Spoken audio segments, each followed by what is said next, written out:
ሰላም ጤና ይስጥልን ውድ የቻናላችን ተከታታዮች የፕሮግራማችን ቤተሰቦች፣ ይህ አብዲራዋ ቲዩብ ነው። ፕሮግራማችንን ላይክ በማድረግ እንድትጀምሩ፣ ላይክ ስታደርጉ የዚህም ፕሮግራም ተደራሽነት ተደማጭነት በእጅጉ ከፍ ስለሚያደርግ ላይካችሁ ይጠቅመናል። ላይክ እያደረጋችሁ ፕሮግራማችንን ማድመጥ እንድትጀምሩ፣ አዲስ ከሆናችሁ ቻናላችንን ዛሬ ማድመጥ ለጀመራችሁ፣ ዛሬ ለከፈታችሁ ሰብስክራይብ በማድረግ የደወል ምልክቷን በመጫን ለቻናላችን ቤተሰብ እንድትሆኑ የአክብሮት ግብዣችንን እያቀረብን አብዲራዋ ቲዩብን እንድትቀላቀሉ ምርጫችሁ እንድታደርጉ የአክብሮት ግብዣችን ነው። ይህንን ፕሮግራም ከሀገር ውጭ የምታደምጡ የቻናላችን ተከታታዮች የሁል ጊዜ ድጋፋችሁን በሱፐር ስቲከር፣ ሱፐር ቻት፣ ሱፐር ታንክስ ለቻናላችን ድጋፍ እንድታደርጉ የአክብሮት ግብዣችን ነው። የመጀመሪያ ክፍል የዕለተ አርብ ፕሮግራማችን በቀጥታ ትኩረት የሚያደርገው በትናንትናው ዕለት በሐሙስ አጠቃላይ እስከ ምሽት ድረስ የወጡ የዝውውር መረጃዎች፣ በተጨማሪም ለዛሬ የእንግሊዝ ጋዜጦች በህትመታቸው ላይ ከያዟቸው አንኳር ነጥቦች መካከል በጋዜጦች ላይ የተገኙ ተጨባጭ መረጃዎችን፣ የሁሉንም ክለቦችን የዝውውር መረጃ በዚህ ፕሮግራም የምንመለከትበት ነው። ትላልቅ ሊሰሙ ትኩረት ሊሰጣቸው የሚገባ በርካታ የዝውውር ጉዳዮች ከምሽት ጀምሮ እስከ ንጋት ድረስ በስፋት ሲወጣ ነበር። ሰፊ ትንተናዎች፣ ሰፊ ግምቶች፣ በተመሳሳይ የተለያዩ መላምቶችን ጨምሮ ተጨባጭ የሆኑ መረጃዎች እየወጡ ነው የሚገኙት። በሚታመኑት ተቀባይነት፣ ተደራሽነት ባላቸው ትላልቅ ሚዲያዎችም ማረጋገጫ ዋስትና እየተሰጠ መረጃዎች እየወጡ ነው የሚገኙት። በተመሳሳይ ተጫዋቾችንም ለማስፈረም ክለቦች እጅጉን ተቃርበው ቀጣይ 24 ሰዓት የዛሬውን የስራ ቀን የፎርማል ስቴፕ የወረቀት ስራዎችን ለማጠናቀቅ ያለፉትን 24 ሰዓታት የዛሬዋን ቀን ጠንክረው እየሰሩ የሚገኙባቸውም የዝውውር ሂደቶች አሉ። በአጠቃላይ አርሴናልን፣ ማንቸስተርን፣ ቼልሲን፣ ሊቨርፑልን፣ ሲቲ አጠቃላይ በ24 ሰዓታት የወጡትን የዝውውር መረጃዎችን በዚህ ፕሮግራም ሰፋ አድርገን በተለይ ከጋዜጦች ትኩረት አድርገን በታመኑና በተጨበጡ እውነታዎች ከእናንተ ጋር ቆይታ የምናደርግ ነው የሚሆነው። እናንተ ፕሮግራማችንን ላይክ እያደረጋችሁ ግን ተደማጭነቱን ተደራሽነቱን ከፍ እንድታደርጉ የአክብሮት ግብዣችን ነው።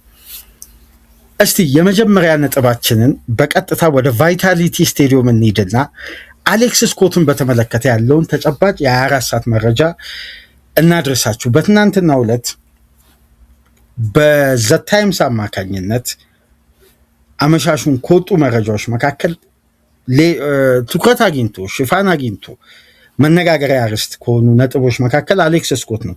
በነገራችን ላይ ሉኩዋን፣ ብሩኖ ጊመሬስ፣ አውሬሊዮ ቹዋሚኒ የዚህ ፕሮግራም ዋነኛ የምንወያይባቸው መረጃዎችም ወደ እናንተ የምናደርስበት የመወያያ አርዕስት ናቸው የነዚህ ሶስት ተጫዋቾች የዝውውር ሂደት።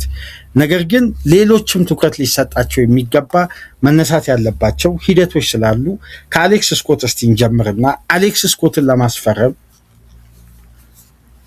በአሁን ላይ በተጨባጭ እነማን እየሰሩ ነው የሚገኙት? ከተጫዋቹ ጀርባ የበርንማውዝ አቋምስ አሌክስ ስኮትን ለመሸጥ ቁርጠኛ ነው? ተስማሚ የሆነ ኦፈር ነው የሚጠብቀው? ያ ኦፈር ቢቀርብለት ተጫዋቹን አውጥቶ ለመሸጥ የሚያስችል ቁመና ላይ ነው የሚገኘው የሚለው በበርንማውዝ በኩል ያለው አቋም ተጫዋቹን 1 ዓመት ማቆየት ሁሌም የመጀመሪያ ምርጫቸው፣ ግን አንድ ክለብ ገፍቶ መጥቶ በሚከፍለው ክፍያ አይነት ለመሸጥ የሚገደዱበትን ደግሞ መመዘኛ አስቀምጠዋል። ያ መመዘኛ ደግሞ ትናንት ምሽት እንደ ዘ ታይምስ ዘገባ ከሆነ ከ68 ሚሊዮን ፓውንድ በላይ የሚያቀርብ ክለብ በአሌክስ ስኮት ዙሪያ ለመደራደር በርንማውዝ በሩን ሊከፍት ይችላል። በሩን ከፍቶ ይደራደራል አይደል፣ ሊከፍት ይችላል። እንደምታውቁ ከቀናት በፊት አሌክስ ስኮት ከበርንማውዝ የቀረበለትን በክለቡ ከፍተኛ ተከፋዮች ተርታ የሚያስቀምጠው ትልቅ የ5 ዓመት ኮንትራት ውል በቀጥታ ውድቅ በማድረግ ድጋሚ እንኳን ለኮንትራት መሻሻሉ ከበርንማውዝ ተሻሽለው እንዲቀርቡ በርን የከፈተ ኦፈር አልነበረም። ውድቅ ያደረጉበት መንገድ ማለት በርንማውዝ አሻሽሎ ተጫዋቹን ተጨማሪ ኮንትራት ለማስፈረም በሚያስችል ቁመና ላይ ያለ መደራደር ሳይሆን ተጫዋቹ በጭራሽ ኮንትራት መፈረም አይፈልግም። እዚህ ጋር ለትላልቅ ክለቦች ትልቁ አድቫንቴጅ ምንድን ነው? ይሄ ተጫዋች 2 ዓመት ተኩል ነው ኮንትራት የቀረው። ኮንትራቱን ካልፈረመ በዘንድሮ ሲዝን ቀጣይ ዓመት የሚቀረው የኮንትራት ጊዜ አነስተኛ ስለሚሆን በርንማውዝ በዚህን ሰዓት ካልሸጠ ቀጣይ ዓመት አሁን ከሚገመተው ዋጋም ያነሰ ስለሚሆን አሁን ይህ ዘገባ ያወጣው ምሽት ላይ ዘ ታይምስ ላይ ተጫዋቹ ኮንትራቱን ውድቅ ማድረጉ ለበርንማውዝ ነው ከባድ ሁኔታ ሊፈጥር የሚችል። ይህንን የተመለከቱ ክለቦች ታዲያ በተለያየ መንገድ ኦፈሮችን ይዞ ለመምጣት እየተዘጋጁ ነው የሚለው። አሁን በርንማውዝ ማቆየት ይፈልጋል። ካቆየ ተጫዋቹን ኮንትራት ማስፈረም ነው የሚፈልገው። ተጫዋቹ ደግሞ ኮንትራቱን ውድቅ አድርጓል። ስለዚህ ይሄ ኮንትራት ካልተሻሻለ በርንማውዝ በዚህ የዝውውር መስኮት ካልሸጠው የተጫዋቹ ክፍያ ቀጣይ የውድድር ዓመት በዚህን ሰዓት አሁን ከሚገመተው ምናልባት በግማሽ ሊወርድ ይችላል። ስለዚህ ይሄ ሁኔታ አጣብቂኝ ውስጥ የከተተው ማንን ነው? በርንማውዝን ነው። አልሸጥም በሚለው አቋም እንዳይጸና ሊያደርገው ይችላል ብለው እየገመቱ ነው የሚገኙት። ተጫዋቹ ግን በጭራሽ ኮንትራት መፈረም እንደማይፈልግ አሳውቆ ውድቅ በማድረግ በተወካዮቹ በኩል ለበርንማውዝ አቋሙን ነግሯል። ይሄ ሁኔታን ደግሞ በርንማውዝ የተጫዋቹ ተወካዮች አብዛኛው ቤተሰቡ ስለሆነ በቀጥታ ለቤተሰቦቹ በዚህ የዝውውር መስኮት ልጃችሁን ከክለባችን የመልቀቅ ምንም አይነት ፍላጎት የለንም በማለት አቋሙን አሳውቋል። በሁለቱም አቅጣጫ ስንመለከት ተጎጂው ክለብ በርንማውዝ ነው። ሸጦ ከሚያገኘው ገቢ ላይ አንድ ኮንትራት ዓመት አባክኖ ተጫዋቹን ተገልግሎ ሊሸኝ ቢል ከሚያገኘው የክፍያ አይነት አንጻር በጣም በግማሽ የመውረድ እድሉ ሰፊ ነው። ታዲያ ይህንን የተመለከቱት ጠንካራ ትላልቅ ክለቦች በዚህን ሰዓት የአማካይ ክፍል ዲፓርትመንቱን ለማጠናከር ያሰቡ ትላልቅ ክለቦች በዚህ ተጫዋች ዙሪያ እያንዣበቡ እንደሆነ ይታወቃል። ነገር ግን በአሌክስ ስኮት ዙሪያ ሲሪየስ የሆነ ፍላጎት ያለው ክለብ በዚህን ሰዓት ቼልሲ እና ማንቸስተር ዩናይትድ ናቸው። የመጀመሪያ ትልቁን ትኩረት የሰጡት እንደ ዘ ታይምስ ዘገባ ከሆነ ዘግይቶ ወደዚህ ዝውውር የተቀላቀለው ክለብ ማንቸስተር ሲቲ ነው ይላል። አርሴናል ከዚህ በፊት ተጫዋቹን በቅርበት ይከታተላል፣ ግን እንደነዚህ 3 ክለቦች ያለው አቋም አሌክስ ስኮት ላይ ግን ጠንካራ አይደለም ነው የሚሉት። ዘ ታይምስ ላይ ገብታችሁ መመልከት ትችላላችሁ። በማርክ ፓርለር የተዘገበ የምሽት ዘገባ ነው። በጊዜ ሳብስክሪፕሽን ያለው መረጃ ነው እና ይህንን ተመልከቱ። የቼልሲ እና የማንቸስተር አቋም ግን በተለያየ ሁኔታ ላይ ጥገኛ የሆነ ማንቸስተር ዩናይትድ ይህን ተጫዋች ለማምጣት ተስማሚና ተገቢ የሆነ የተጫዋቹን ክፍያ ለመፈጸም ማንቸስተር ዩናይትድ ዝግጁ ናቸው። ግን በርንማውዝ የሚጠይቀውን ክፍያ አይነት አይደለም። ብቃቱን፣ እድሜውን፣ ኮንትራቱን፣ አስተማማኝነቱን ያማከለ ክፍያ ነው። ቼልሲ እንደምታውቁት ከ48 ሰዓት በፊት በቀጥታ ዳይሬክት አፕሮች ያደረገ ኦፈር ያቀረበ የተደራደረ ብቸኛና ብቸኛ ክለብ ነው። 64.5 ሚሊዮን ፓውንድ አቀረበ። በፍጥነት ውድቅ ሆነበት። ቼልሲ ድጋሚ አልመጣ። ስለዚህ በተጫዋቹ በኩልም የመደራደር የተወሰኑ ግንኙነቶችን በመፍጠር ኮኔክሽኖችን በማድረግ ጠንክሮ አሌክስ ስኮትን በመፈለግ በኩል አሁን ላይ ያሉት ዩናይትድ እና ቼልሲ ናቸው። ሲቲ ግን ዘግይቶ የገባበት ምክንያት ሲብራራ ሌሎች መመዘኛዎች አሉት። ሲቲ ዘግይቶ የገባበት ዋነኛ ምክንያት የተባለው በቀጣይ የውድድር ዓመት መጀመሪያ ሮድሪ ባጋጠመው መጠነኛ ጉዳት ምክንያት አነስተኛ የሆነ ቀዶ ጥገና ለማድረግ መገደዱን ተከትሎ በሲዝኑ መጀመሪያ አካባቢ የሮድሪን አገልግሎት ሲቲ ስለማያገኝ አንድ። ሁለተኛው ጉዳይ ግን የሮድሪ የራሱ ቆይታ ትልቅ ጥያቄ ውስጥ መግባቱን ተከትሎ ማንቸስተር ሲቲ በአማካይ ዝውውር ድጋሚ ወደ ገበያ የመውጣቱ እድል መጀመሪያም ከአዩብ ባውዲ ጋር ያለው ሂደት እንዳለ ነው። ይህን ተጫዋች ለማስፈረም ከየትኛውም የኢሮፒያን ክለቦች አሁን ሲቲ የማስፈረም ቻንሱ በጣም ከፍተኛ ነው። አዩብ ባውዲ እንደሚወጡ ዘገባዎች ከሆኑ ትናንትናም እነ ማቴዎ ሞርቲ ይህን ጉዳይ ያረጋገጡ ነበር። ስለዚህ የአዩብ ባውዲ ጉዳይ ከሮድሪ ጋር ተያያዥ አይደለም። የባውዲ ጉዳይ የአማካይ ክፍሉን ማጎልበት፣ ማጠናከር የበለጠ ደግሞ የነ ማቴዎ ኮቫቺችን የስኳድ አገልግሎትን ለመጠገን በማሰብ ነው። የሮድሪ ጉዳት ቆይታው የአንድ ዓመት ኮንትራት ብቻ መቅረቱ ማድሪድ ከዓለም ዋንጫ ፍጻሜ በኋላ ድጋሚ እዚህ ተጫዋች ላይ ያለውን አቋም ቀይሮ ለማስፈረም እንቅስቃሴ መጀመሩ የበለጠ ማንቸስተር ሲቲዎች ከወዲሁ ኮንትራትም አልፈረመም፣ አቋሙን አልገለጸም። እዚህ ላይ ደግሞ ጉዳት አስተናግዷል። ስለዚህ ይህን የዓለም ዋንጫ አሸናፊ የቶርናመንቱን ኮከብ በዘላቂነት ለመተካት እነ ኤሊየት አንደርሰንን አምጥቷል።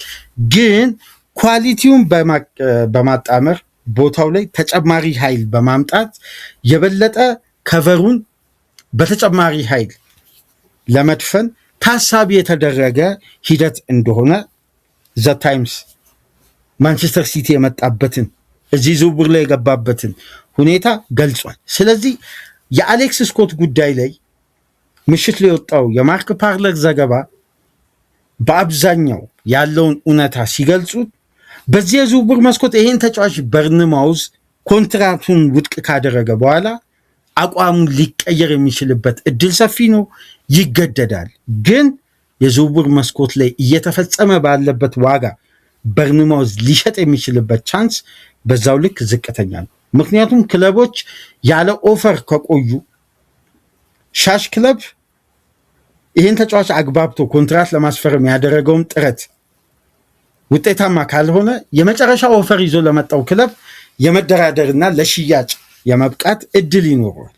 ስለዚህ የአሌክስ ስኮትን ጉዳይ በተመለከተ ምሽት ላይ ወጣው ተጨባጩ መረጃ ይሄን ይመስላል። ሌሎች መረጃዎች ካሉ በሌላ ፕሮግራም ይዘንላችሁ ምንመጣ ይሆናል። እስቲ በዚህ ወደ ማንቸስተር ዩናይትድ እንለፍ።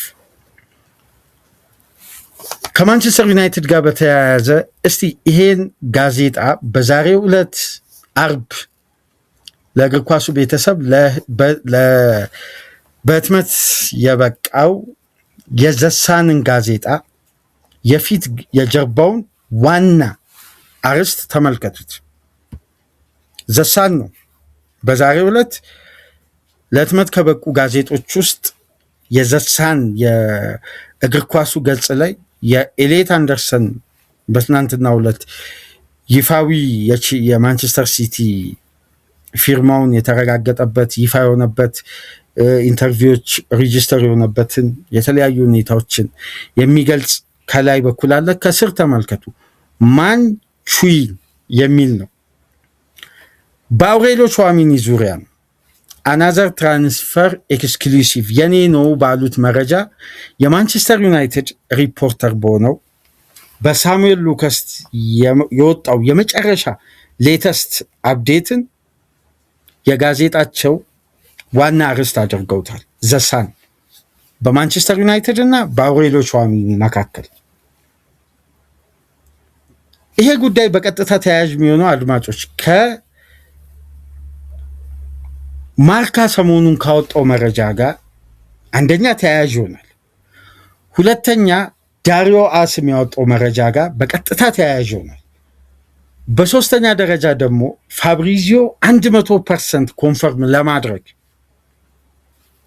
በግልጽ ሁኔታውን እዛ ጋር ለመግለጽ ዳር ብሎ ግን ያለውን ነባራዊ ሁኔታ ገልጾ ያለፈበትን ማንቸስተር ዩናይትዶች ለምንድን ነው አውሬሎ ቹዋሚኒ ላይ አሁንም ተስፋ አልቆረጡት? ምን ቢኖረው ነው? ምን አይነት ተስፋ ቢኖረው ነው? ከሰሞኑ ማርካ በአንድ ዘገባው ላይ በሆዜ ፊሊክስ ዲያዝ በሚባለው የታመነው የማርካ ጋዜጣ ጸሐፊ እንደሚለው ከሆነ ከአውሬሊዮ ቹዋሚኒ ጋር ማድሪድ በቃላት ደረጃ ቨርባል አግሪመንት ከተወካዮቹ ጋር ደርሷል። በትክክልም ይሄ ስምምነት ተፈጽሟል። ስምምነቱ ግን በሰነድ ደረጃ የወረደ ስምምነት በዶኩመንት የተያዘ ወይም ሬጂስተር ተደርጎ ኮንትራቱ አልተራዘመም ነው የሚሉት። ስምምነቱ በሁለቱም ወገኖች መካከል ተፈጽሟል፣ ግን ወደ ሰነድነት አልተቀየረም። ይሄ ደግሞ አልተቀየረም ማለት ተጫዋቹ አሁንም ኦፊሻሊ ያለው ኮንትራት የ2 ዓመት ነው። ኦፊሻሊ የተጫዋቹ ኮንትራት አልተራዘመም። ስምምነት ላይ ነው መድረስ የቻሉት። የተወሰኑ ፐርሰንቶች ደሞዙ ላይ 9.5%፣ ቦነሱ ላይ በዛው ልክ ማሻሻያ ተደርጎ መስማማታቸውን ከሌኪፕ እነ ፋብሪካው ኪንግን ጨምሮ እስከ ስፔን ሚዲያ እነ ፋብሪዚዮ አረጋግጠዋል ስምምነቱ ግን እስካሁን አየር ላይ ነው ያለው። ስምምነቶች በነገራችን ላይ በወረቀት በሰነድ ደረጃ ኦፊሻሊ ሬጂስተር ተደርጎ በቀጥታ ኮንትራቱን መራዘሙ አድቫንስ እስካልተደረገ ድረስ የመፍረስ ቻንሱ በስምምነቱ ልክ እኩል ነው። ይሄን ደግሞ ሆልድ እንዲሆን ካደረጉ ምክንያቶች መካከል የተባለው አሁን ለማንቸስተር ዩናይትድ በድጋሚ ተስፋ እንዳይቆርጥ እዚህ ዝውውር ላይ ያለውን ሁኔታ ድጋሚ እንዲመለከት በር ከፍቷል። ዘሳንም ያለፉት ቀናት ማርካም ዳሪዮ አስም የሚሉት ተመሳሳይ ነጥብ ፍሎሬንቲኖ ፔሬዝ እስከ ዓለም ዋንጫ ድረስ ሮድሪን የማምጣት ፕላን በዚህኛው የዝውውር መስኮት ምንም አይነት እቅድ የላቸው። የበለጠ ማድሪድ በያዘው ስትራቴጂ የቀድሞውን አይነት አሰራር በገበያ ላይ በመተግበር ተጫዋቾችን ኮንትራታቸው ሲጠናቀቅ በነፃ ክላስ ያለውን ተጫዋች ማምጣትን ያንን ሂደት የመከተል ፕላን ነው ያላቸው። ምክንያቱም ሮድሪ ያለው የኮንትራት ዘመን 1 ዓመት ብቻ ነው። አሁን ተጫዋቹ 30 ዓመቱ ላይ ነው የሚገኘው። ካሁን በኋላ በዚህ ብቃቱ 2-3 ዓመት የማገልገል አቅም ይኖረዋል ተብሎ ይጠበቃል። የበለጠ በስፔን ሊግ ጉልበትን፣ ፍጥነትን ከሳምንት ሳምንት በፕሪሚየር ሊግ ኢንቴንሲቲ ደረጃ ማይፈልገው ሊግ ላይ ይሄ ተጫዋች የበለጠ በዚህ አሁን ዓለም ዋንጫ ላይ በተመለከትነው አይነት የሮድሪ ብቃት ከሆነ ከዛም በላይ የማገልገል አቅም አለው ማለት ነው። የዓለም ዋንጫውን ከተመለከቱ በኋላ ግን ፍሎሬንቲኖ ፔሬዝ ሀሳባቸውን ቀይረው በተወካዮቻቸው በማድሪድ የዝውውር ስራ አስፈጻሚ ኮሚቴዎች በጀነራል ዳይሬክተሮች በድጋሚ የሮድሪ ጉዳይ ሪቪው ተደርጓል። ስለዚህ የአውሬሊዮ ቹዋሚኒን የኮንትራት ሂደት ስምምነቱን ኦፊሻሊ ማራዘማቸውን ሬጂስተር ያላደረጉት በሮድሪ ብቃት ላይ የተማረኩት ፍሎሬንቲኖ ፔሬዝ ውሳኔያቸውን እስከሚያሳውቁ ድረስ ቹዋሚኒም ስምምነቱ አልጸደቀም፣ ወደ ወረቀት ወደ ሰነድ አልወረደም። ሮድሪ ላይም ያላቸው እንቅስቃሴ ደግሞ በተቃራኒው በዛ በኩል ገፍቶ እየሄደ እንደሆነ የስፔን ሚዲያን ጨምሮ ሌሎች ትላልቅ ሚዲያዎች ይህን እያረጋገጡ ነው። በዚህ የዝውውር መስኮት ደግሞ ከማድሪድ የአማካይ ስፍራ ተጫዋችን የማስፈረም ጋር ተያይዞ ሲወጣ የነበረው ተደጋጋሚ የሆነ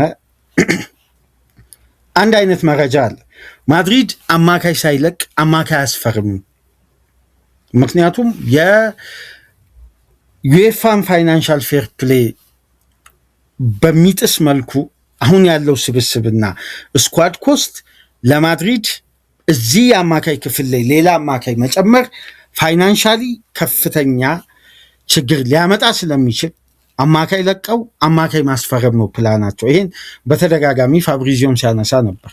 ስለዚህ አሁን የቹዋሚኒ ስምምነት በቃላት ደረጃ ብቻ መደረጉን ዩናይትድ በድጋሚ የዚህን ተጫዋች ሁኔታ ደጋግሞ ወደ ማድሪድ ወደ ተጫዋቹ ተወካዮች ወደ ስፔን ጥያቄዎችን ሁኔታውን የመመልከትን ሂደት አሁንም አላቋረጥ።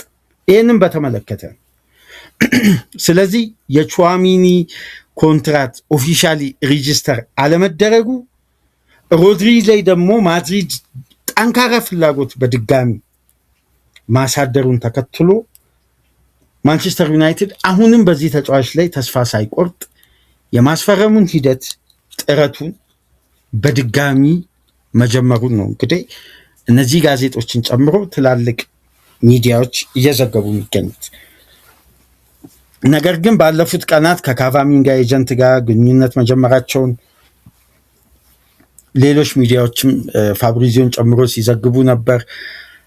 ማንቸስተር ዩናይትድ የማኑ ኮኔንም ኤጀንት በተመሳሳይ ዳይሬክት አፕሮቹን መቀጠሉን እነዚህ መረጃዎች ከዩናይትድ ጋር ተያይዞ የወጡ ነው። የቹዋሚኒ ጉዳይ ግን ድጋሚ ነፍስ የዘራበት ዋነኛ ምክንያት ሮድሪ ላይ ማድሪድ አዲስ ፍላጎት እንደገና ሮድሪ ላይ ያለው ፍላጎት ማገርሸቱን ተከትሎ ነው።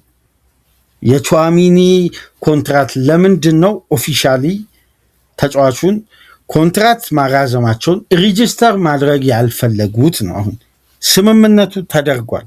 አግሪመንት ተፈጽሟል። በሰነድ ደረጃ ወርዶ ኮንትራቱ መራዘሙ በክለቡ ለቀጣይ 5 ዓመት የሚያቆየው ኮንትራት ተራዝሟል የሚለው ግን ሪጅስተር አልተደረገም። ይሄ ነው አሁን ትልቁ ጉዳይ። በድጋሚ የቹዋሚኒን ሂደት ማንቸስተሮች ሪቫይዝ ለማድረግ እየሞከሩ የሚገኙት።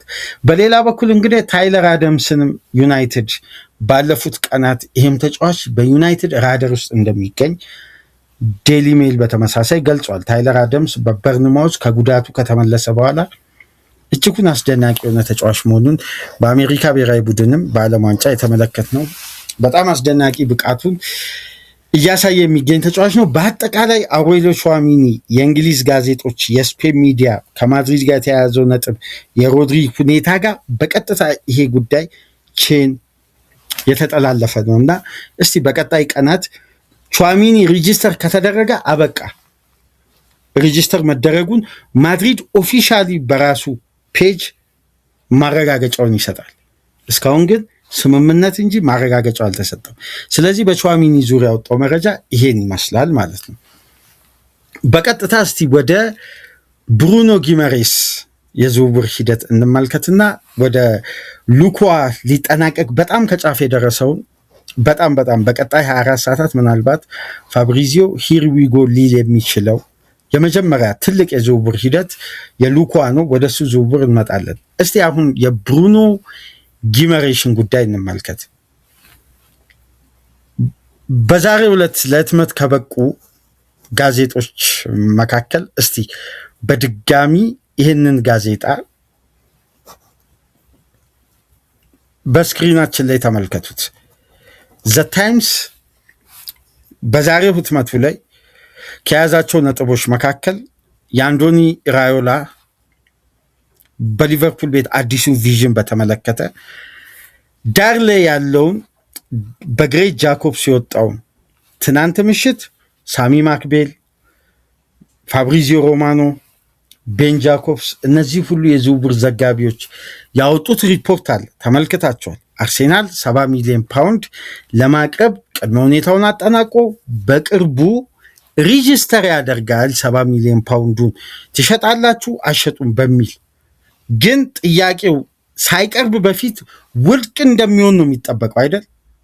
ነገር ግን ግሬት ጃኮብስ ደግሞ እነዚህ ሁሉ መረጃዎች ከወጡ በኋላ ዛሬ ንጋት ላይ ለህትመት በበቃው ጋዜጣ ላይ ግን አርሴናል አቅርቦ ውድቅ እንደሆነ ነው እየዘገበ የሚገኘው። ዳር ላይ ያለችውን ጋዜጣ ቆይ እዚህ ጋር ተመልከቱ። አሁን አርሴናል ይሄን ጥያቄ አቅርቦ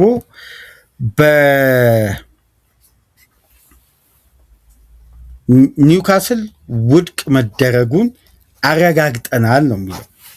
ግሬት ጃኮብስ ደግሞ እንደምታውቁት የአርሴናል ሪፖርተር ነው። በጣም ለአርሴናል ቅርበት ያለው የታመነ ረጅም ጊዜ ምናልባት በዘ ታይምስ ስፖርትን የምትከታተሉ ታውቁታላችሁ። ግሬት ጃኮብስን ከ12-13 ዓመት በላይ ይሆናል ይሄ ሪፖርተር ብቻ በአርሴናል ዙሪያ ዘገባዎችን ሲያወጣ። ምሽት ላይ የወጣው ዘገባ መጀመሪያ መረጃውን ይፋ ያደረገው የአርሴናል የበለጠ የለንደን ኮረስፖንደር ቅርበት ያለው ሳሚ ማክቤል አርሴናል በቅርብ ቀናት ውስጥ ለብሩኖ ጊመሬስ 70 ሚሊዮን ፓውንድ ለማቅረብ ተዘጋጅቷል። ይሄ ኦፈር በኒውካስል ዘንድ ተቀባይነት ያግኝ አያግኝ እስካሁን ድረስ የታወቀ ነገር የለም። አርሴናል ግን የመጀመሪያውንና ሪጂስተር የሚያደርገውን ከቀናት በፊት በቀጣይ ስራ ቀናት አርሴናል ኦፊሻሊ ሪጂስተር ኦፈር ማድረጉ አይቀርም። ይሄን ኦፈር ደግሞ 75 ሚሊዮን ፓውንድ ሲደመር 5 ነው እያሉ ነው በሚል መረጃ የብሩኖ ጊመሬስ ፎቶ ቴምብሌን ብቻ ባለበት ትራንስፌር የሚለውን ፕሮግራም ወደኋላ መለስ ብላችሁ ከ3 ቀን ቀደም ብሎ የሰራነውን ፕሮግራም አድምጡት። አሁን እንግዲህ 70 ሚሊዮን ፓውንድ ለማቅረብ ኦፊሻሊ ሪጂስተር ለማድረግ አርሴናል ፊት ለፊት ከኒውካስል ጋር ለመደራደር ቅድመ ሁኔታውን አጠናቆ ይህንን ያክል ክፍያ ሪጂስተር ለማድረግ አርሴናል ዝግጅቱን አጠናቋል። ሪጂስተር ያደርጋል። እነ ፋብሪዚዮም ይሄ ጉዳይ ልክ ነው፣ አርሴናል ሪጂስተር እንደሚያደርግ ይጠበቃል። ግን ሳያደርግ በፊት ይሄ ጥያቄ ውድቅ እንደሚሆን አርሴናልም ኤክስፔክት ያደርጋል፣ ኒውካስልም እንደሚያደርግ ይጠበቃል። ግን አርሴናሎች ይህን ተጫዋች እንደሚያገኙ እርግጠኛም ተስፈኛም ሆነዋል። የበለጠ ይህን የዝውውር ሂደት ለማካሄድ ይሄ ኦፈር እንኳን ውድቅ ቢሆን አርሴናል ሂደቱን እንደማያቋርጥ ጥረቱንም ፍላጎቱን በመግለጽ ነው። ይሄ የመጀመሪያ ኢኒሻል ዳይሬክት አፕሮች ኦፊሻሊ ሪጂስተር የሆነ ኦፈር ነው። ይሄ ለየት የሚያደርገው ምን መሰላችሁ? በተጠናቀቀው ያለፈው የውድድር ዓመት ሳመር ላይ በኦገስት 1 የምታስታውሱ ከሆነ ሊቨርፑል 110 ሚሊዮን ፓውንድ ኦፊሻሊ ለኒውካስል ሪጂስተር አደረገ በአሌክሳንደር ኢሳክ ዝውውር ላይ። ከዛን የዝውውር ጥያቄውን ሰዓታት ባልሞላ ጊዜ ውስጥ ኒውካስል ውድቅ አደረገ። ኢሳክ አይሸጥም በሚል አቋም በሩን መዝጋት ቻለ። ከዛም በኋላ በሴፕቴምበር 1 ነው ሊቨርፑል ያስፈረመው በዴድላይን ዴይ በመጨረሻው ቀን ከአንድ ወር በኋላ ማለት ነው። ኦፊሻሊ ሪጂስተር ክለቦች የሚያደርጉት ለተጫዋቹ የሚሰጡት ዋስትናና ተጫዋቹ ኒውካስል ላይ ተጽዕኖ ፈጥሮ ግፊያ አድርጎ እኔ ወደዚህ ክለብ መዘዋወር ፈልጋለሁ ብሎ አቋሙን ገልጾ ከተቻለውም ቢሆን አምጾ የኮንትራቱን ባለቤት ክለብ እጅ ጠምዝዞም ቢሆን ወደሚፈልገው ክለብ ለመዘዋወር የሚያደርገውን ጥረት ለተጫዋቹ ዋስትና የመስጠት ነው። ያ ክለብ በዚህ ዋጋ እንደማይሸጥ አቅራቢውም ክለብ ያውቃል፣ ተቀባዩም ክለብ ያውቃል። ግን ዋስትናው ለማን ነው? ለክለቡ፣ ለተጫዋቹ። አንተን እንደምንፈልግ ጋረንቲ ነው ይሄ ሪጂስተር የምናደርገው። አሁን እኮ አርሴናል ገና ለገና 70 ሚሊዮን ፓውንዱ በኒውካስል ተቀባይነት እንደማያገኝ አርሴናል እያወቀ ሪጂስተር ታዲያ ለምን ያደርጋል? ለተጫዋቹ የሚሰጥ ዋስትና ነው። ምክንያቱም ይሄ ዋስትና ደግሞ መነሻ የሚሆነው በአብዛኛው ዝውውሮች ላይ ረጅም ዓመት ስንመለከት የግል ስምምነቶች በተጫዋቹ በኩል ሲፈጸም ይህን ስምምነት ቃላቸውን አክብረው ሌሎች አማራጮች ላይ ተመልክተው ሌሎች ሂደቶች ላይ ሄደው ሌሎች በገበያ ላይ ያገኟቸውን አጋጣሚዎች ላይ ሪያክት እንዳያደርጉ ወይም ይሄ የቃል ስምምነት ኮንትራቱን ለመግዛት ያሰበው ክለብ ወይም ተጫዋቹን ለማስፈረም ያሰበው ክለብ ለተጫዋቹ የሚሰጠው አስተማማኝ ዋስትናዎች መካከል ቃላት ብቻ ሳይሆን በተግባር ሄዶ ባለንብረቱ ጋር የሚደራደርበት ሂደት ነው። ስለዚህ አርሴናል አሁን ለብሩኖ ጊመሬስ የሚሰጠው የዋስትና ኦፈር ነው እንጂ ኒውካስል አይነት ቡድን ጋር ደግሞ በዝውውር እንደመደራደር ከባድና አሰልቺ ጉዳይ የለም። በአንዴ እሱ ወደሚፈልገው ዋጋ ወይም እሱ ለመሸጥ ካቀረቧቸው መመዘኛዎች ጋር በጣም ካልተቀራረበ በስተቀር ኒውካስል አሰልቺ ነው ተጫዋች በመሸጥ በኩል። ለምሳሌ አስታውሱ፣ ለጎርደን ለእንግሊዝ ክለቦች 85 ሚሊዮን ፓውንድ አሉ። ከእንግሊዝ ውጭ ላሉ ክለቦች 70 ሚሊዮን ፓውንድ አሉ። ባርሳ 80 ሚሊዮን ዩሮ 70 ሚሊዮን ፓውንድ አቀረበ፣ በአንዴ ነው ያስፈረሙ። ለቶናሊ 100 ሚሊዮን ፓውንድ አሉ። 92.5 ሲደመር 7.5 ቶትናም አቀረበ፣ በፍጥነት መፈረም ቻለ። ስለዚህ አሁን የኒውካስሎች አቋም የግድ ከ80 ሚሊዮን ፓውንድ በላይ መሆን አለበት ነው። 100 ሚሊዮን ፓውንድ እንኳን የሚባለው ሩመርስ ነው።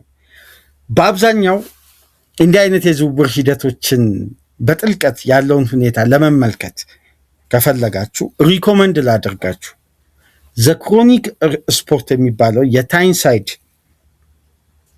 ዕለታዊ ጋዜጣን ወይም የኤክስ ገጽን ተከተሉ። የበለጠ ደግሞ ሊ ሪደር የሚባለውን የታይንሳይድ የኒውካስል ሪፖርተርን በደንብ ተመልከቱ። ምክንያቱም ይሄ ዘጋቢ ባለፈው ሳመር በኢሳቅ ጉዳይ፣ በዚህኛው ሳመር በጎርደን ቶናሊ ጉዳይ ላይ የሚጽፋቸው መረጃዎች ሁሉ በአብዛኛው እውነት ሆነው ተፈጽመው ተመልክተናል። በሌላ አማራጭ በኩል ደግሞ የዴሊ ሜሉን ክሪክ ሆፕን የሚጽፋቸውን ለእንግሊዝ ብሔራዊ ቡድን በዚህ ዓለም ዋንጫ ሪፖርተር ሆኖ ሲሰራ የነበረው እነዚህን ዘጋቢዎችን በደንብ ተመልከቷቸው። አሁን ዘ ታይምስ ይሄ ኦፈር ውድቅ መሆኑን ግሬ ጃኮብስ ለአርሴናል ቅርብ የሆነ በቀጣይ አርሴናል ያቀርባል የተባለውን ኦፈር በሌሎች ሚዲያዎች ግን አቅርቦ ውድቅ ሆኖበታል። አሁን አርሴናል የሚያሻሽለውን የክፍያ አይነት ጭምር ግሬ ጃኮብስ ዘግቧል። 74.5 ሲደመር 5 ሚሊዮን ፓውንድ፣ ይሄ ማለት አጠቃላይ ወደ 80 ሚሊዮን ፓውንድ ፓኬጅ የሚቀርብ።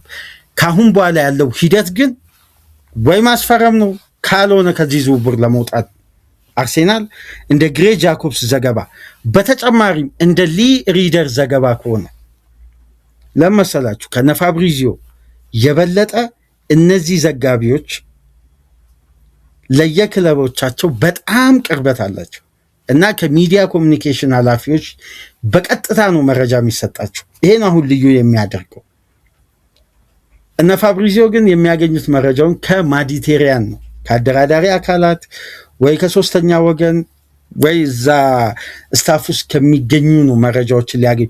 እነዚህ ግን ከኮሚኒኬሽን ስራ አስኪያጆች ዳይሬክት ነው ለደጋፊዎቻቸው ያለውን እውነታ እንዲዘገብ መረጃው የሚሰጣቸው። ለዚህ ነው የክሮኒክ ስፖርት የበለጠ የሚያወጣቸው ዘገባዎች በኒውካስል በኩል በአብዛኛው ተቀባይ የሚሆነው በታይንሳይድ የሚገኙ እና አሁን ኢሳቅ ብሉ ፕሪንት ነው ወይ የሚል ጥያቄ ቀርቦ የብሩኖ ጊመሬስ ባህሪም ተጫዋቹ ለኒውካስል ያለውን ፍቅርም ክብርም እንደ ኢሳቅ አምጾ የመልቀቅ አይደለም፣ ግን ይሄን እድልም ለመጠቀም እንደሚፈልግ በግልጽ ለኒውካስል ኃላፊዎች ለያሲን አልሮመያን አሳውቋል። አንደኛው ጉዳይ። በሌላ በኩል ደግሞ አልሃጂ ባምባን በትናንትናው ዕለት ኒውካስል ለማስፈረም ተስማምቶ አሁን በታይንሳይድ ነው የሚገኘው፣ ሜዲካሉን እያደረገ። ይሄ ተጫዋች ደግሞ ዲፌንሲቭ ሚድፊልደር ነው፣ የሚጫወተው በብሩኖ ጊመሬስ ቦታ ነው። ከወዲሁ ኒውካስል ይህን ተጫዋች ማቆየት እንደማይችል አምኖ ተተኪውን እያስፈረመ ነው። ስለዚህ እዚህ ጋር አሁን የታይንሳይድ የሊ ሪደር ዘገባ ላይ አንድ ጉዳይ ተመለከትኩ። ኒውካስል አርሴናል መጀመሪያ ያደረገው ጥያቄ 55 ሲደመር 10 እንክፈል እንደራደር የሚል ነው ጥያቄ ነው። ኦፈር ሪጅስተር አላደረግም። እንደዚህኛው አርሴናል ለመጀመሪያ ጊዜ ነው ሪጅስተር እንዳደረገ እየተዘገበ የሚገኝ። እሺ 10 ሚሊዮን ፓውንድ አሻሽለን እንምጣም ብለው ሁለተኛ ጠይቆ ውድቅ ሆኗል ነው የሚባለው። ነገር ግን ኒውካስል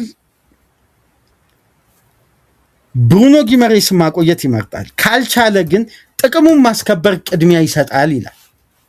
ይሄ ማለት በዝውውር ላይ ለምሳሌ አርሴናል ለመጨረሻ ጊዜ 70 ሚሊዮን ፓውንዱን አቅርቦ ዋስትና ለተጫዋቹ የሰጠበትን አይነት ኦፈር ልክ ለኢሳቅ ሊቨርፑል 110 አቅርቦ መጀመሪያ በዚህ ኒውካስል እንደማይሸጥ እያወቁ ሲያቀርቡ ኢሳቅ እንዲያምጽ በር መክፈቻና ለሱ ዋስትና ይሄው እኛ አንተን በቃላት ደረጃ የተስማማነውን ማስፈረም እንደምንፈልግ ይሄን ያክል ክፍያ ሬጂስተር አድርገናል ብለው ለተጫዋቹ ዋስትና ለመስጠት ነው መጀመሪያ ይሄን ሂደት የተጠቀሙት። አርሴናልም ያን ስትራክቸር ነው የተጠቀመ የሚገኝ። ግን ኒውካስል የራሱን ጥቅም ማስከበር ይፈልጋል። ሊሪደር የሚለው በቀጥታ ኒውካስል ይሄን ጉዳይ የተሻለ ኦፈር ይዞ ለመጣ ክለብ በሩን ለመክፈትም ጭምር ነው። ይሄ ማለት ሌላ ተፎካካሪ ክለብ እስኪገባ ድረስ የአርሴናልን ኦፈር ሪጀክት እያደረገ አመዛዝኖ የራሱን ጥቅም አስከብሮ የመሸጥን ጉዳይ ይሄ ሂደት ነው አሁን ሊፈጠር ይችላል ብሎ የታይንሳይዱ ዘጋቢ ምሽት ላይ በኢትዮጵያ ሰዓት አቆጣጠር ከ6:30 በኋላ የወጣ ዘገባ ነው። ተመልከቱት የሊሪደርን ዘገባ። ምናልባት ሳብስክሪፕሽን ነበረው 24 ሰዓት ከሞላው እንግዲህ አክቲቭ ይሆናል ብዬ አስባለሁ። እና ሊሪደር የሚለው ይህንን ነው። አርሴናል ብቻ ሳይሆን ሌሎች ክለቦች ብሩኖ ጊመሬስን ፈልገው የሚመጡ ከሆነ ጥቅሙን መጀመሪያ ያስከብራል። ስለዚህ አርሴናል በቀጣይ የስራ ቀናት እንደ ግሬ ጃኮብስ ዘገባ ከሆነ 74.5 ሲደመር 5 ሚሊዮን ወደ 80 ሚሊዮን ፓውንድ ገደማ የሚጠጋውን ፓኬጅ በፍጥነት አርቴታ በጣም ይፈልጓል ሲል ሰምታችኋል። ፋብሪዚዮ ሮማኖ ከበስተጀርባ ዝውውሩም በጣም እየገፋ ነው። አርቴታ ይሄ ዝውውር እንዲጠናቀቅለት አጥብቆ ይፈልጋል እያለ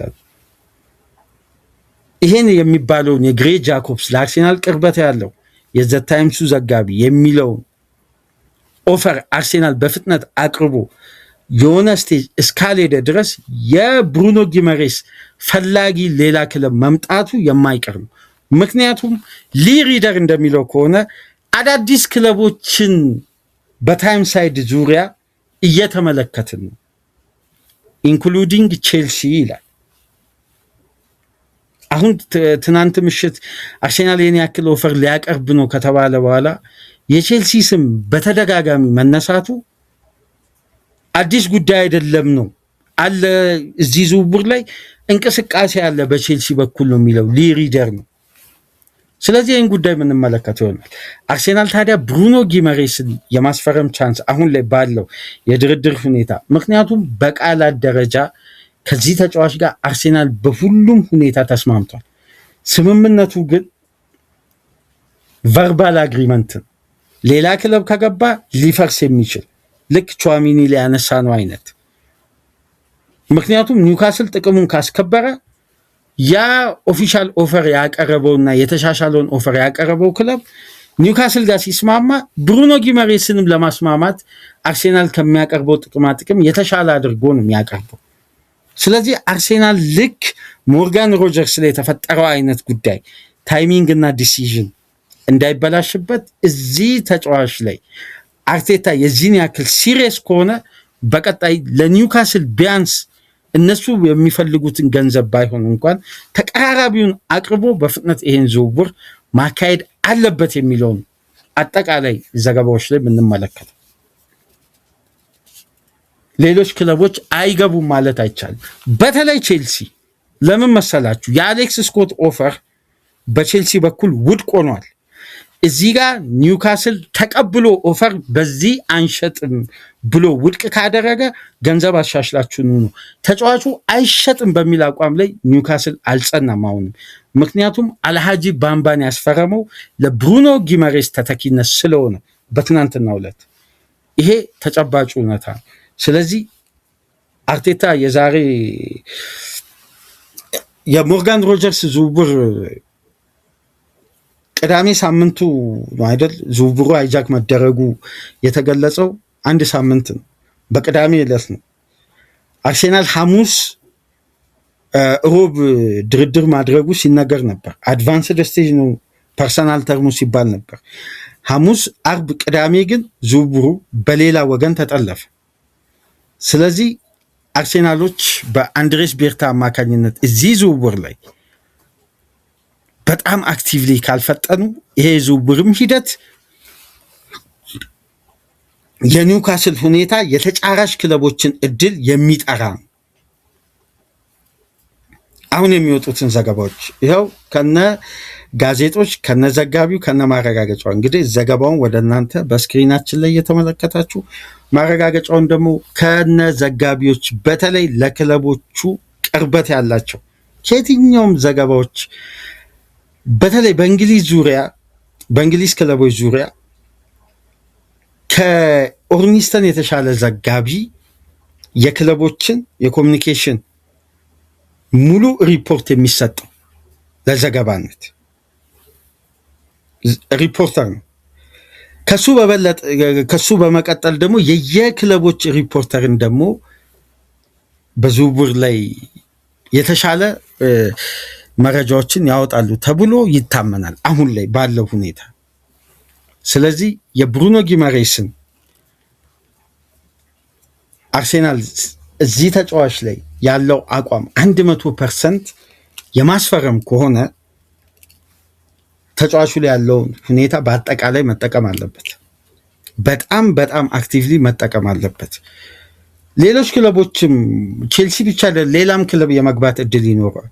ኒውካስል ደግሞ በሩን አሁን ስትመለከቱ ሪጀክት የሚለው ጉዳይ ሲደጋገም ሌላው ክለብ ለምንድን ነው ሳንድሮ ቶናሊ ላይ ሲቲ ነበር፣ አርሴናል ነበር፣ ዩናይትድ ነበር። ቶትናም ያቀረበው ኦፈር ኒውካስል ከሚፈልገው ጋር ተቀራራቢ ስለሆነ ኒውካስል በፍጥነት ጥያቄውን ተቀበለ። የባርሳ ኦፈር አርሴናል ይፈልገው ነበር፣ ሊቨርፑል፣ ቼልሲ፣ አብዛኛው የእንግሊዝ ክለቦች ባየር ሙኒክን ጨምሮ አንቶኒ ጎርደንን ይፈልጉ ነበር። ግን ለኒውካስል ጥቅሙን የሚያስከብርበትን የክፍያ አይነት የበለጠ ያቀረበ ተስማሚውን ክለብ ኒውካስል ይቀበላል።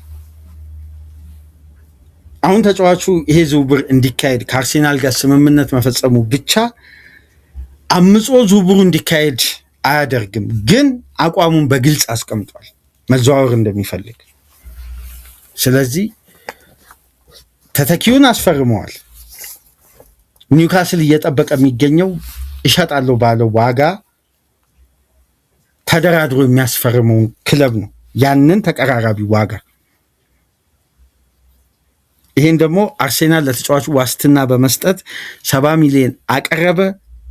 ያ የሚያቀርበው ክፍያ ውድቅ እንደሚሆንም ይታወቃል እያሉ ነው አብዛኛው ዘጋቢዎች። ግን ባለፉት ቀናት እስቲ ጋዜጣው ላይ ተመልከቱ፣ በፕራይቬት የተያዘ መረጃ ነው ያለኝ። አርሴናል አቅርቦ ውድቅ ሆኗል።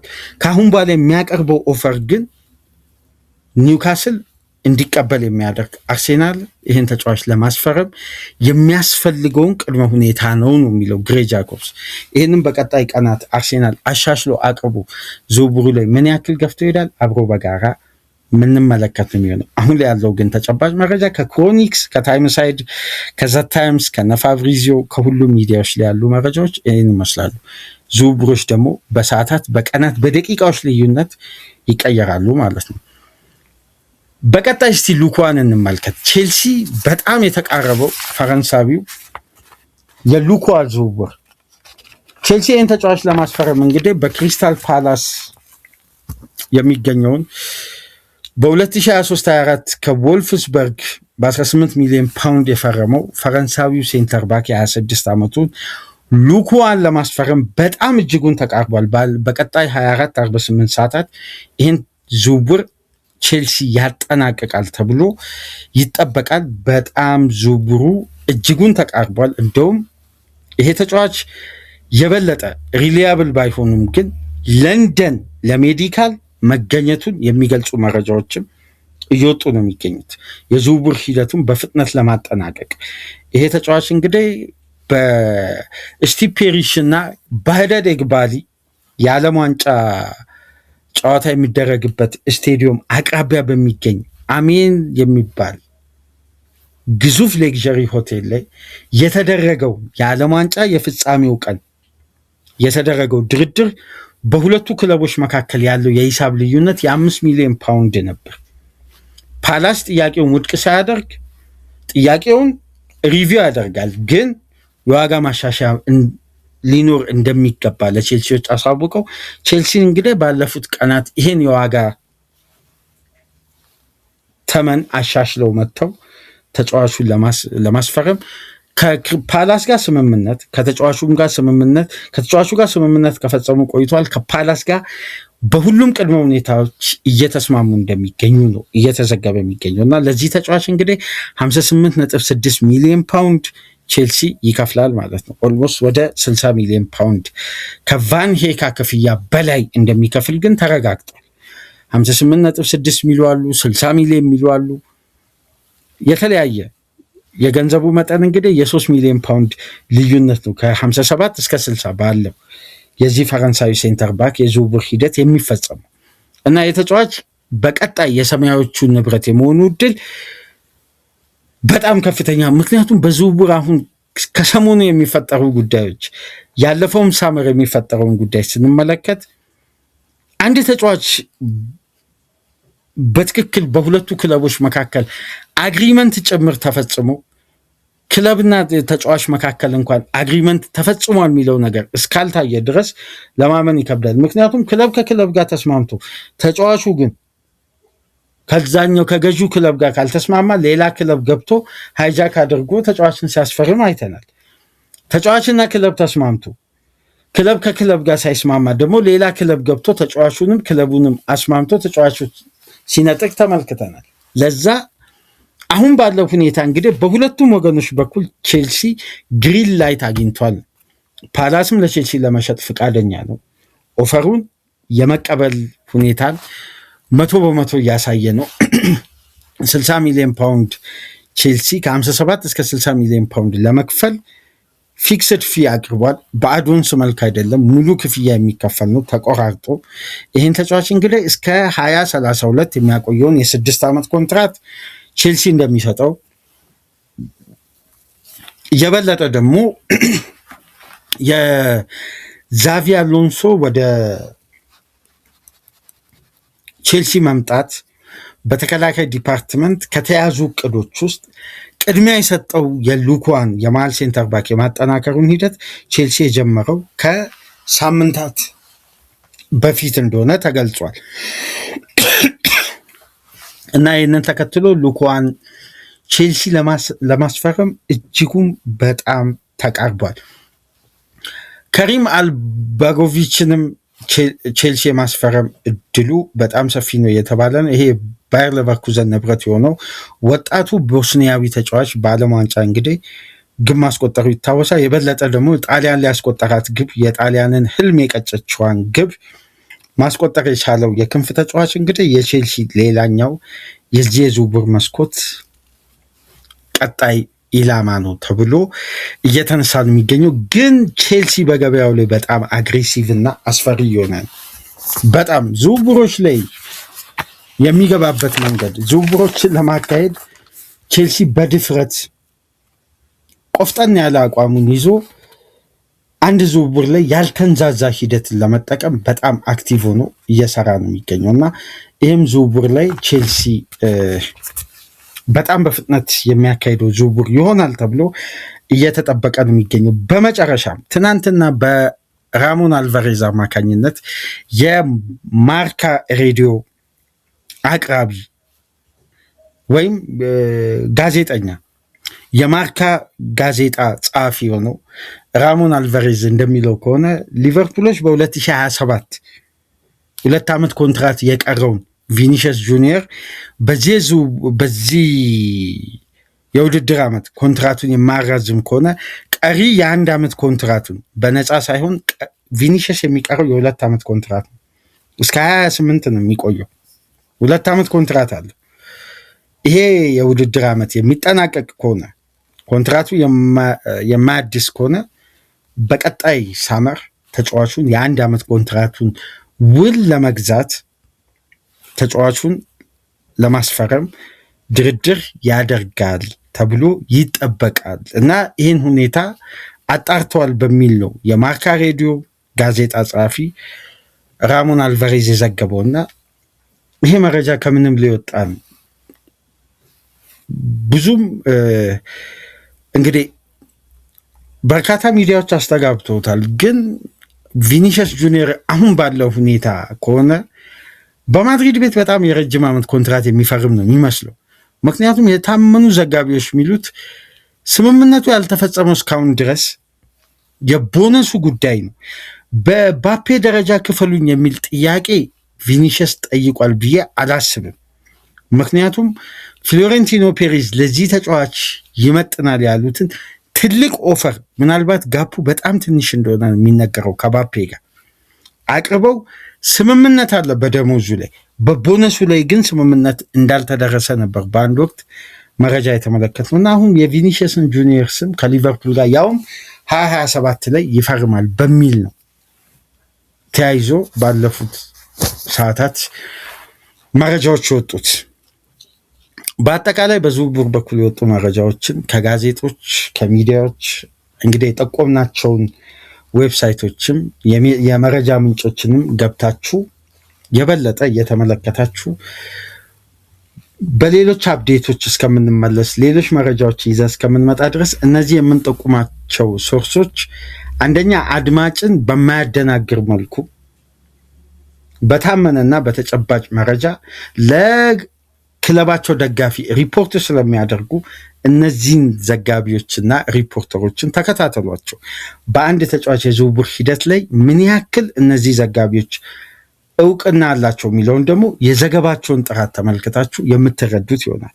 ስለዚህ ይህንን ሁኔታ ለአድማጮቻችን ለክቡራን አድማጮቻችን በመጠቆም የዕለተ ዓርብ ፕሮግራማችን አጠቃላይ የዝውውር ያለፉት 24 ሰዓታትን በዝውውር መስኮት የወጡ መረጃዎችን ከታማኝ ዘጋቢዎችም ከሩመርሶችም የተገኙ መረጃዎችን በእንዲህ መልኩ ወደ እናንተ አሻገርን።